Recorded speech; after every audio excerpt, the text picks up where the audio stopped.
하나님께서 우리를 어떻게 보시는지를 어떤 방법으로 알 수 있습니까?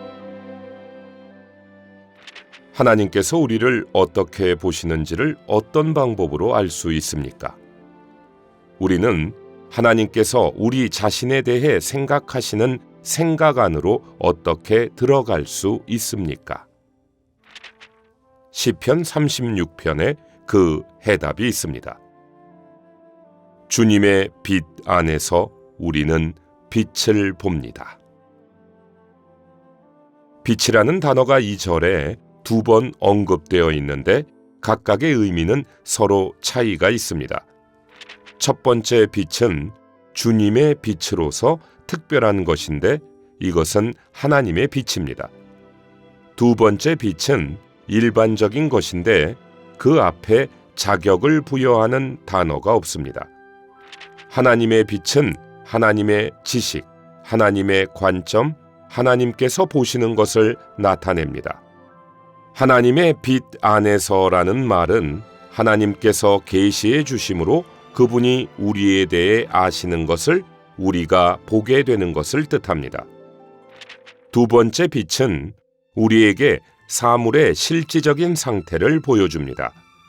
그러므로 이 절이 의미하는 바는 하나님의 계시를 받아들여 그분의 거룩한 빛으로 비춤을 받을 때 일의 정확한 상태를 알 수 있게 된다는 것입니다.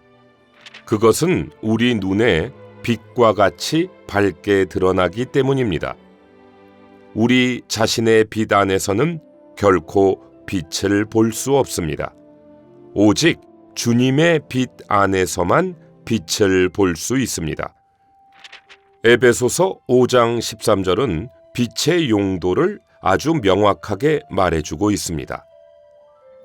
그러나 책망을 받는 모든 것은 빛에 의해 드러나게 됩니다. 왜냐하면 일들을 드러나게 하는 것마다 빛이기 때문입니다. 빛의 용도는 드러나게 하는 것입니다. 그러므로 시편 36편 9절에서 언급된 첫 번째 빛은 사실상 객관적인 것입니다. 왜냐하면 이 빛은 하나님의 빛이기 때문입니다. 우리가 이 빛 안에 있으면 그것으로 말미암아 드러나게 됩니다. 이로써 우리는 우리의 진정한 상태를 보게 됩니다. 이것이 하나님의 빛 안에서 빛을 보는 것입니다. 이전에는 우리의 상태를 몰랐지만 이제 하나님께서 빛을 비추심으로 그것을 볼 수 있는 것입니다. 과거에 뛰어나다고 과신했던 것들에 하나님의 빛이 비추자 이제는 그러한 과신을 두려워하게 된 것입니다. 우리는 자신을 누구보다도 훌륭하다고 여겼지만 어느 날 하나님께서 빛을 비추실 때 악이 악하게 보일 뿐 아니라 심지어 선도 악하게 보입니다. 이것은 우리 자신을 살펴본 후에 주님께 말씀드린 것이 아니라 주님께 말씀드린 후에 하나님께서 빛을 비추어 주심으로 일어난 일입니다.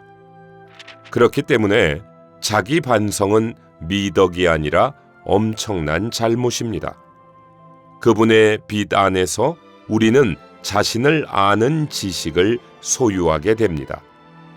우리에게 대한 하나님의 빛이 아주 밝다면 그분의 빛 안에서 그분이 보시는 것을 우리도 보게 됩니다. 여러분은 하나님의 빛이 어느 때 임하는지 물을 필요가 없고 그것이 하나님의 빛인지 어떻게 확신할 수 있느냐고 물을 필요도 없습니다. 하늘의 태양을 알아보려고 촛불을 켜거나 불을 밝힐 필요가 없습니다. 태양이 이미 떠올랐다면 여러분은 자신이 햇빛 아래 있다는 것을 압니다. 마찬가지로 여러분이 자신의 진정한 상태를 보고 육체의 부패함을 깨달아 자신을 분명히 알게 될 때마다 그것은 여러분이 하나님의 빛비춤을 받아 자신이 그분의 비단에 있기 때문임을 알게 됩니다. 다른 한면으로 여러분이 성경이 말한 대로 자신을 심각하게 보지 않고 성경이 말한 대로 여러분의 육체가 약하고 사악하고 부패되어 있다는 것을 믿지 않는다면 그것은 여러분이 하나님의 빛을 받아들이지 않고 그분의 비단에서 행하고 있지 않다는 사실을 말해줍니다.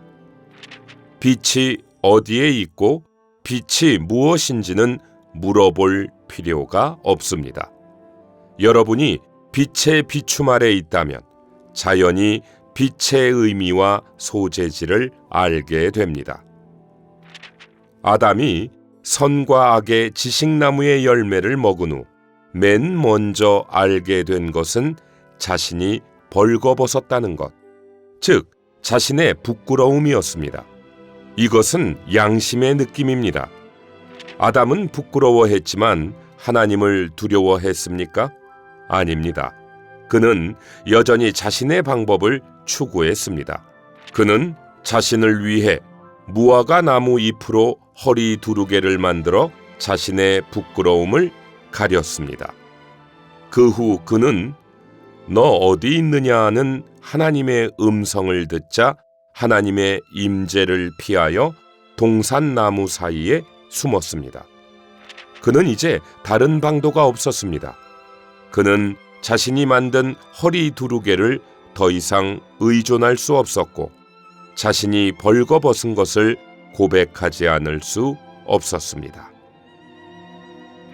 자세한 내용은 워치만리 전집 9권 19기를 참고하시기 바랍니다.